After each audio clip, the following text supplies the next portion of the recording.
In Illinois right now, anyone with a felony conviction cannot own a falconry bird. You can't own a bird. There's also a statute in Illinois that basically restricts individuals from being on the premises of a bingo game. So if you have a felony conviction, you cannot be on the premises of a bingo game. There are over 1,300 statutes that follow people. They are legal statutory barriers that deny or restrict the rights of people with records. The reason why we use the term permanent punishments and not the more familiar term collateral consequences is because collateral suggests that these laws were accidental. We know that these laws were not accidentally created, that they were intentionally drafted to target people with arrest or conviction records.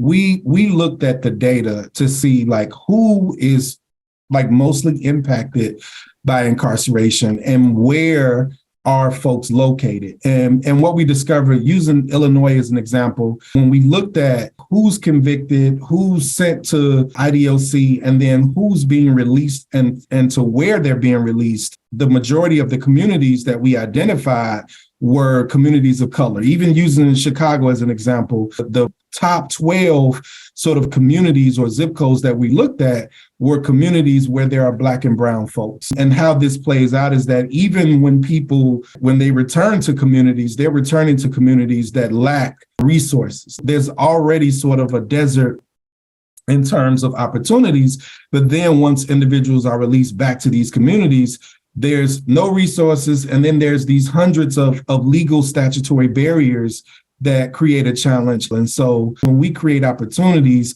we really create public safety and give people an opportunity to improve their quality of life, which improves community. We're looking at the actual statutes that's creating the root cause of these problems. We introduced a wholesale bill this year that is related to civic engagement, where we identify 16 statutes that restrict people's ability to assume the roles of an alderperson or be elected to a local school council or board or become a public library trustee.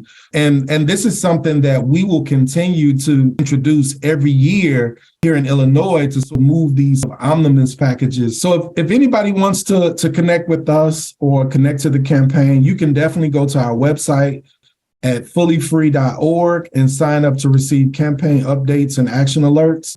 If folks want to get involved, please go to the website and sign up.